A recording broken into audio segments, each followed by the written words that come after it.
Oh lah. Sama lah. Sama.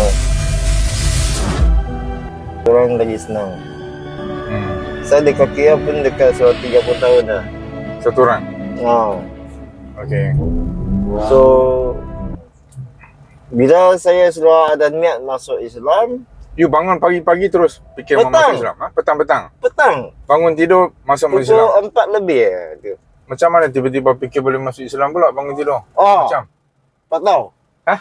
Tak tahu. Tak tahu. Itulah saya cakap ini takdir tu. Ya. Hidayah Allah. Masa itu dekat Wangsa Maju? Orang sama tu, orang sama Permai. Masa Permai. Lepas tu ibu apa? Ha? Ibu apa lepas tu? Lepas tu bukan laptop lah. Bukan laptop? Cek tengok Islam apa-apa. Cek. Lepas tu? Apa telefon balik rumah. Ha? Telefon bagi sebab adik perempuan. Ibu adik? Adik saya. Okey. Kenapa kalau adik? Saya cakap saya nak masuk Islam. Adik Islam? Tak lah. Saya cakap saya mau nak masuk Islam. You telefon you punya adik? Adik bukan Islam? Bukan. Tapi kenapa telefon dia? Sekarang saya punya mak dia orang semua sudah Kristian. Yalah. So dia cakap, you gila. Apa? You nak kahwin Melayu ke apa? Tak ada. Saya bujang sini. So, kenapa you nak masuk Islam? Kenapa masuk Islam? Saya pun tak tahu je. Cuba tahu. You fikir apa? Dia cakap, malam ni kita family meeting. Okey. You adik beradik berapa orang? 5. 5 orang. You nombor berapa? Nombor 1. Adik perempuan lelaki? Telefon. 1 lelaki, 3 perempuan. Paling kecil lelaki. Yang you telefon siapa? Saya punya adik perempuan kedua. Okey. So dia cakap malam ni meeting. Meeting. Okey. Dan saya cakap, saya kali ni saya telefon bagi, saya inform. Okey. Okay, saya bagi tahu you, saya nak masuk Islam, you cakap dengan mak. Okey. Saya bukan minta izin. Mau beritahu saja.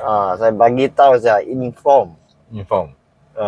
Lepas tu, dia cakap, okay, malam ni kita family meeting Family meeting. Pakai Zoom kan? Pakai Zoom. Zoom. Oh, pakai Zoom saja. pakai Zoom family meeting. Sebab saya punya adik lelaki kerja dekat Perak. So, okey lah. Dia cakap pukul 9 malam. 9 malam. Masa tu PKP ke? Tak boleh jalan? Tak boleh jumpa? Tak. Oh, So, panas sekarang. Pakai Zoom saja, senang. Sampai pukul 9, dia tak call saya. Saya call balik. Tolong jawab. WhatsApp tolong reply. Saya tahu lah. Kenapa? Marah. Marah lah? Dia sudah marah. Sudah tempat polis saya. Kata mau meeting? Maknanya sudah putus lah. Oh ya, tak baik lah tu macam. So saya pun tak apa. Saya faham. Yalah. Saya faham jual marah sebab apa? Cakap betul lah. Kamu Cina.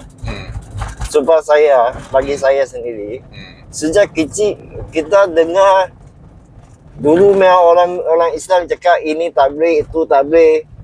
Ini pun kahwin tak boleh pergi, apa pun tak boleh pergi. Tapi informasi yang bagi itu kebanyakan yang salah. Contoh. You punya adik kahwin, you tak boleh pergi. Okey. Ibu bapa mati, you tak boleh pergi. Tak boleh pergi. Okey. Salah lah tu, semua salah. Salah? Salah betul lah. Okey. Lagi? Apa dah Okey. betul? Okey. You masakan, tak boleh makan Tak dekat boleh rumah. makan. Tak boleh makan rumah. Walaupun you punya rumah sudah tak ada kerja pun, you pun tak boleh makan. Tak boleh makan juga. Makna you sudah masuk Islam, you kena putus hubungan, langsung putus dengan keluarga you. Tak baik lah itu macam. Tak boleh lah. Itu semua salah lah. Selepas saya sudah reward Islam, sudah mengaji, saya baru tahu dulu yang dapat main informasi itu Semua itu salah. semua salah. Semua salah. Palsu. Betul. Ah.